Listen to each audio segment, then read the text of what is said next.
आदरणीय अध्यक्ष महोदय, ये सदन का सौभाग्य है कि आप दूसरी बार इस आसन पर विराजमान हो रहे हैं। आपको और इस पूरे सदन को मेरी तरफ से मैं बहुत बहुत बधाई देता हूं।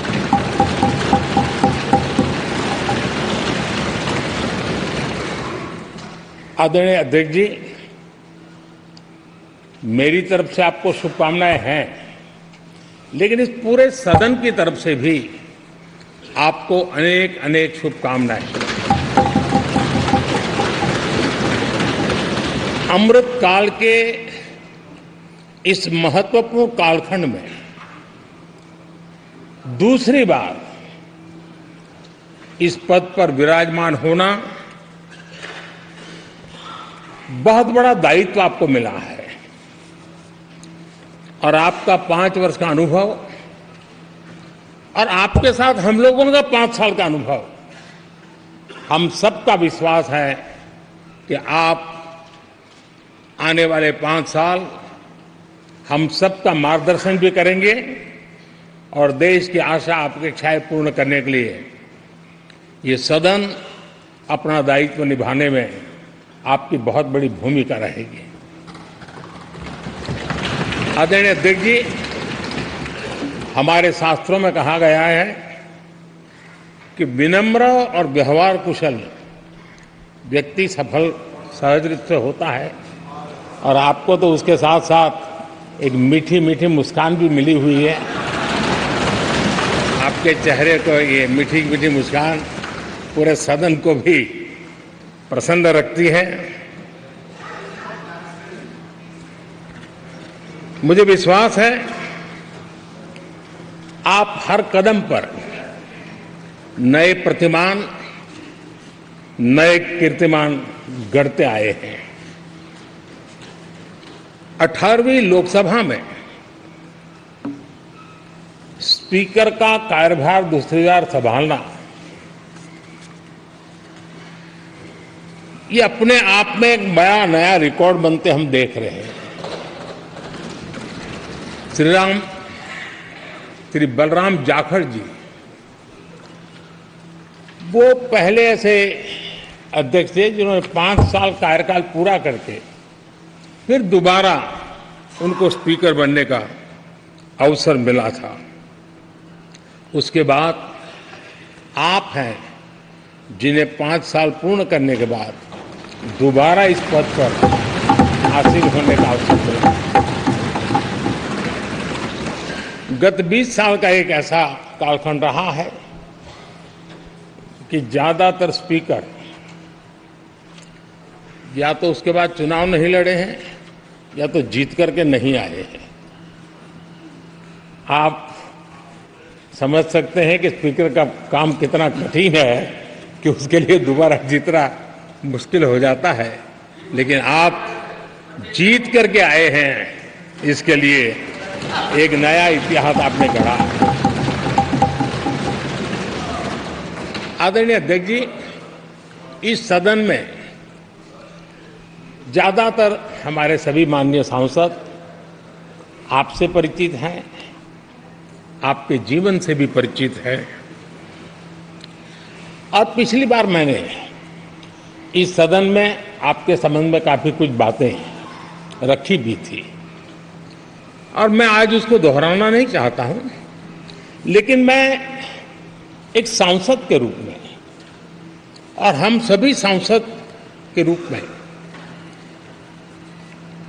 आप जिस प्रकार से एक सांसद के नाते काम करते हैं, ये भी जानने योग्य है और बहुत कुछ सीखने योग्य है। मुझे विश्वास है कि आपकी कार्यशैली एज ए सांसद भी हमारे जो फर्स्ट टाइमर सांसद हैं, हमारे युवा सांसद हैं, उनको जरूर प्रेरणा देगी। आपने अपने कार्यक्षेत्र में, संसदीय क्षेत्र में स्वस्थ मां और स्वस्थ शिशु एक कमिटमेंट के साथ जो अभियान चलाया है और सुपोषित मां, इस अभियान को आपने जिस प्रकार से अपने क्षेत्र में प्राथमिकता देकर के खुद को इन्वॉल्व करके किया है, वो वाकई प्रेरक है। आपने कोटा के ग्रामीण क्षेत्रों में हॉस्पिटल ऑन व्हील्स, ये भी एक मानव सेवा का उत्तम काम, जो राजनीतिक कामों के सिवाय करने वाले कामों में आपने चुना है, वो भी अपने आप में गांव-गांव लोगों को स्वास्थ्य सेवाएं पहुंचाने में मदद कर रहा है। आप नियमित रूप से गरीबों को कपड़े, कंबल, मौसम के अनुसार छाता की जरूरत है छाता, जूते, ऐसी अनेक सुविधाएं समाज के आखिरी तबके के जो लोग हैं उनको खोज करके पहुंचाते हैं। खेलों में प्रोत्साहन देना आपके क्षेत्र के युवकों में, ये आपने एक प्राथमिकता के रूप से काम उठाया है। आपके पिछले कार्यकाल में 17वीं लोकसभा में मैं कहता हूं कि संसदीय इतिहास का वो स्वर्णिम कालखंड रहा है। आपकी अध्यक्षता में संसद में जो ऐतिहासिक निर्णय हुए हैं, आपकी अध्यक्षता में सदन के माध्यम से जो सुधार हुए हैं,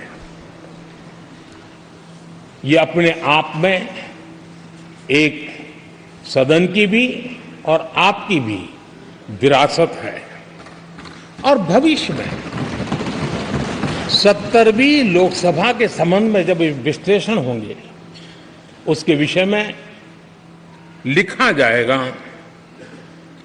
तो भारत के भविष्य को नई दिशा देने में आपकी अध्यक्षता वाली 70वीं लोकसभा की बहुत बड़ी भूमिका रही है। आदरणीय अध्यक्ष जी, 17वीं लोकसभा में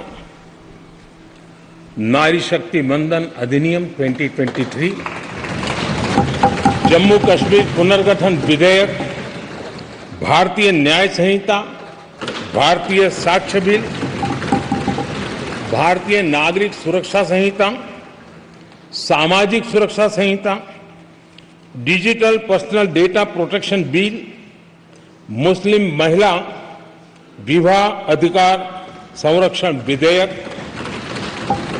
transgender persons protection of rights bill, consumer protection bill, direct tax, विवाद से विश्वास विधेयक, सामाजिक, आर्थिक और राष्ट्रीय महत्व के ऐसे कितने ही महत्वपूर्ण ऐतिहासिक कानून 17वीं लोकसभा में आपकी अध्यक्षता के अंदर इस सदन ने पारित किए हैं और देश के लिए एक मजबूत नींव बनाई है।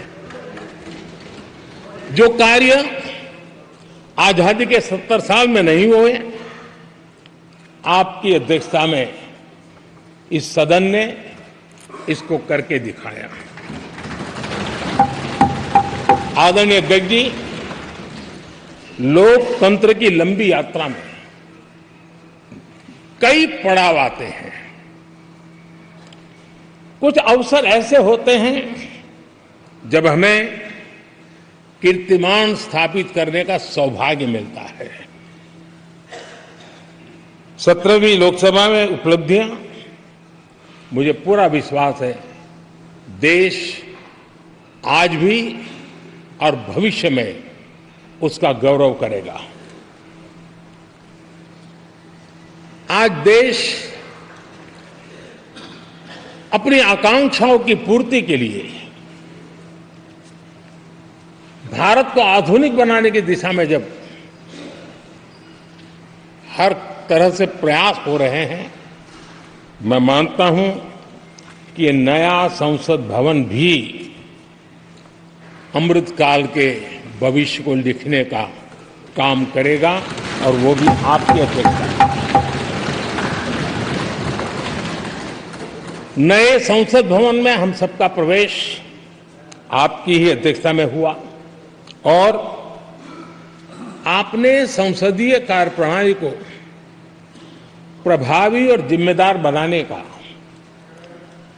कई महत्वपूर्ण फैसले लिए हैं और इसलिए लोकतंत्र को मजबूती देने में मदद मिली है। लोकसभा में हम पेपरलेस डिजिटल व्यवस्था से आज काम कर रहे हैं। पहली बार आपने सभी माननीय सांसदों को ब्रीफिंग के लिए एक व्यवस्था खड़ी की। इससे सभी माननीय सांसदों को भी आवश्यक रेफरेंस मटेरियल मिला। उसके कारण सदन की चर्चा अधिक पुष्ट हुई और ये आपका एक अच्छा इनिशिएटिव था जिसने सांसदों में भी विश्वास पैदा किया। हाँ, मैं भी कुछ कह सकता हूं, मैं भी अपने तर्क दे सकता हूं। तो एक आपने अच्छी व्यवस्था को विकसित किया है।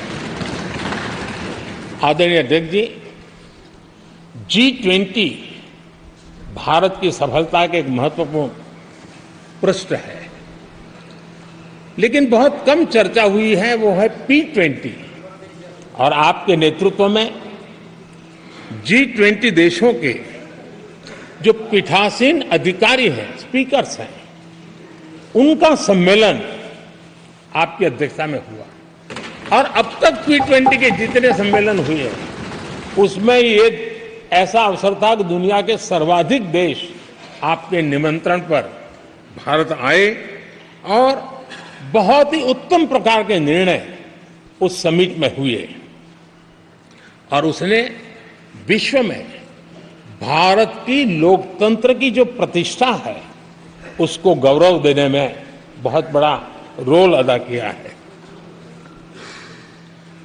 आदरणीय अध्यक्ष जी,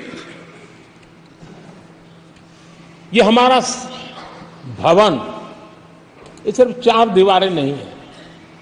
हमारा ये संसद 140 करोड़ देशवासियों की आशा का केंद्र है।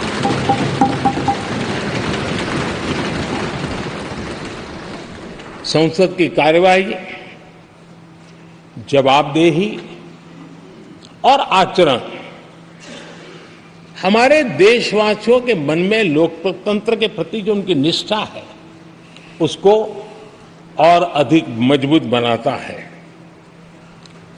आपके मार्गदर्शन में 17वीं लोकसभा उसकी प्रोडक्टिविटी 25 साल के हाईएस्ट लेवल पर 97% रही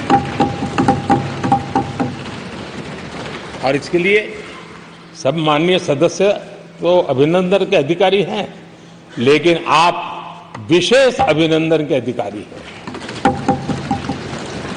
कोरोना जैसे मुश्किल कालखंड में आपने हर सांसद से व्यक्तिगत फोन पर बात करके उनका हाल पूछा। कहीं किसी सांसद की बीमारी की खबर आई तो आपने सदन के अध्यक्ष के नाते व्यक्तिगत रूप से उसकी चिंता की और वो सभी दल के सांसदों से जब मुझे सुनने को मिलता था मुझे बड़ा गर्व होता था कि जैसे आप इस सदन के परिवार के मुखिया के रूप में उस कोरोना कालखंड में भी व्यक्तिगत चिंता करते थे। कोरोना काल में भी आपने सदन का काम रुकने नहीं दिया। सांसदों ने भी आपके हर सुझाव को सर आंखों पे चढ़ाया। किसी को ऊपर बैठने के लिए कहा तो वो वहां जाके बैठा, किसी को दूसरे जगह पे जाके बैठने के लिए कहा तो वो भी बैठा, लेकिन देश के काम को किसी ने रुकने नहीं दिया। लेकिन आपने ये जो फैसले किए उसका परिणाम है कि हम उस कठिन कालखंड में भी कार्य कर पाए। और ये खुशी की बात है कि कोरोना काल में सदन ने 170% प्रोडक्टिविटी, ये अपने आप में दुनिया के लिए एक बहुत बड़ी खबर है। आदरणीय अध्यक्ष जी, हम सब चाहते हैं कि सदन में आचरण, सदन के नियमों का पालन हम सब करें। और आपने बड़े सटीक तरीके से, संतुलित तरीके और कभी कभी कठोरता के साथ भी फैसले लिए हैं। मैं जानता हूं कि ऐसे निर्णय आपको पीड़ा भी देते हैं, लेकिन सदन की गरिमा और व्यक्तिगत पीड़ा के में आपने सदन की गरिमा को पसंद किया और सदन की परंपरा को बनाने का प्रयास किया। ये साहसपूर्ण काम के लिए भी आदरणीय अध्यक्ष जी, आप अभिनंदन के अधिकारी हैं। मुझे विश्वास है आदरणीय अध्यक्ष जी, आप तो सफल होने ही वाले हैं, लेकिन आपकी अध्यक्षता में यह 18वीं लोकसभा भी बहुत सफलतापूर्वक देश के नागरिकों के सपनों को पूर्ण करेगी। मैं फिर एक बार आपको इस महत्वपूर्ण दायित्व के लिए और देश को विकास की नई ऊंचाइयों पर ले जाने वाले इस सदन की अध्यक्षता के लिए हृदय से बहुत बहुत शुभकामनाएं देता हूं, बहुत बहुत बधाई देता हूं।